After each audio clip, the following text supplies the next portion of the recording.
All right, so we're going to make some shape butterflies. So you're going to get a piece of paper, cut in a square here, and you're going to take that paper and you're going to pull it down, line the two edges up, nice and neat, and spider finger to the fold and fold it down nicely. And while your finger's still on the fold, grab a pencil and draw a line.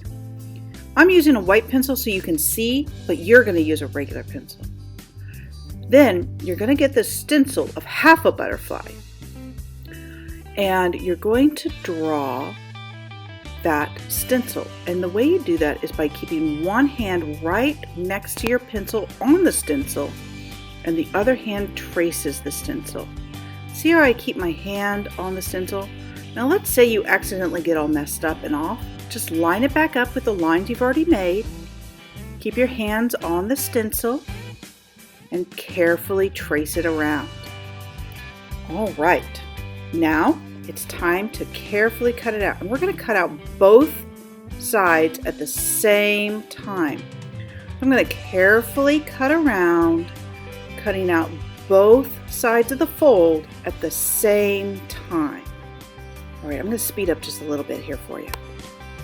Now, even though I'm using fast forward, you are going to go nice and slow, nice and neat, cutting out neatly, cutting out completely. Cut right along those lines, very carefully.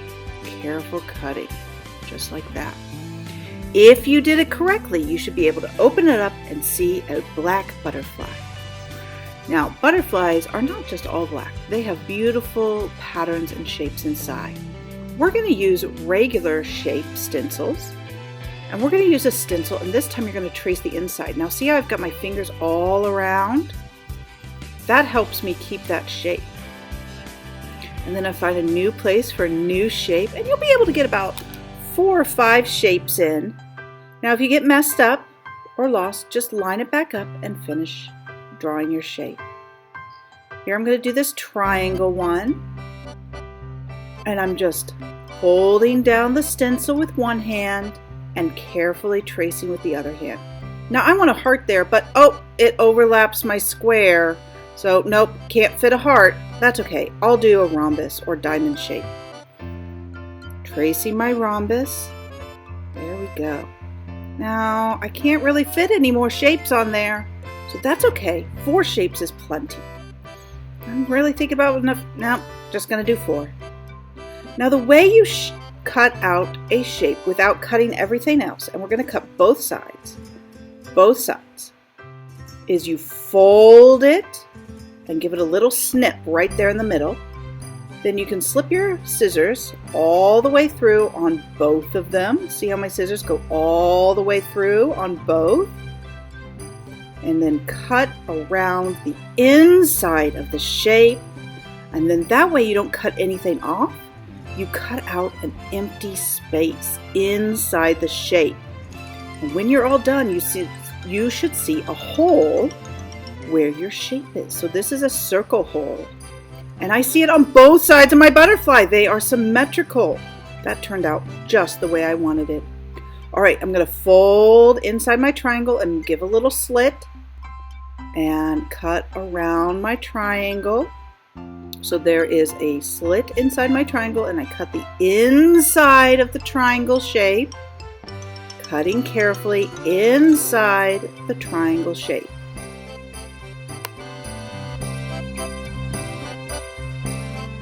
Making sure that I am cutting both the top and bottom of that folded piece of paper so that when I open up, there's a hole.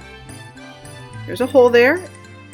And I know I did it right. Now I'm going to do the square one. I'm gonna make a mistake, and I'm only going to go through part of my paper there. I'm only going to go through one side and cut out one side of my butterfly on accident. Let's see how it happens, what that looks like to make that mistake. So when I do that, I'm cutting it out, but when I'm done cutting, there's not a hole. It's still black inside. And then when I open it up, there's a square on one side, but not on the other side.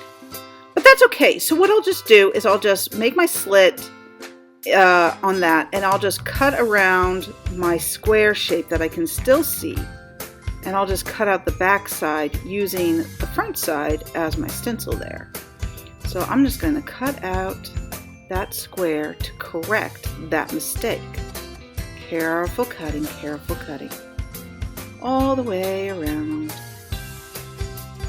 Perfect, just like that. And then when I open it up, I see a square on both sides. It is still symmetrical. Circle, square, and triangle. All right, last shape is my rhombus. Cut a slit, slip my scissors in so that I can cut the inside of the shape without cutting up my butterfly. I only want to cut those inside shapes all the way around, nicely and neatly. And then when I open it up, it will be symmetrical, the same on both sides.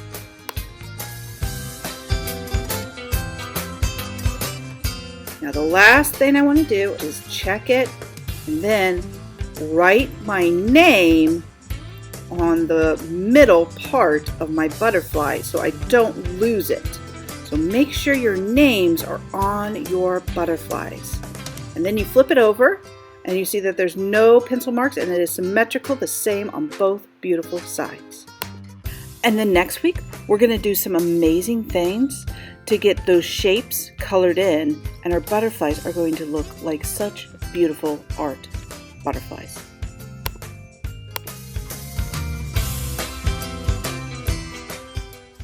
All right, now that we have our butterflies all cut out, we are going to get a piece of paper, and I've already printed the names on the back. Here's my name with my class code, and we fold it so that the name is showing, and then when we open it up, the name is not showing, because we're going to put the paint there on the not name showing. And then raise your hand, and I'll come around and I'll give a couple swirls of paint with the 3 primary colors. Blue, and then red, and it's kind of a light red, so it looks like pink, but it's red, and yellow. And then you're going to fold it up, and from the fold, you're going to squish out that paint, and you can feel and see the paint. Now, you don't want to squish it past the edge of the paper. You want to keep it in there. And when you open it up, you're going to see all those beautiful colors have mixed. See the greens and the purples and some oranges. Those colors have mixed into secondary colors. Lay your butterfly fold on the fold, and using only the tippy tops of your fingers, press down on the black, just the tippy tops. That way you won't get paint all over your fingers. And then go put this in the drying rack to dry.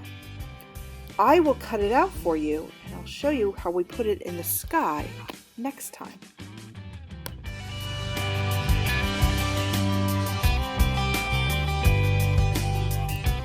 All right, now that our butterfly's all cut out, the last step is to get this blue paper with your name on the back, and we're going to get a plate of white paint and a sponge with a clothespin attached to it so that our fingers don't get messy. You're going to dip, dip, dip, dip, dip, and then you're going to press some pretty white clouds onto your blue sky. We only want 2 or 3 clouds on our blue sky. We don't want to cover the whole blue sky with clouds. Just a few little puffy clouds to give it a background. This shouldn't take but about a minute or 2 to do. Few puffy little clouds, and then take your butterfly and glue the back of it. And what you're just going to do is you're just going to put a dot of glue on each one of the corners of your butterfly. 1, 2, 3, 4, no more than 4 dots of glue will do.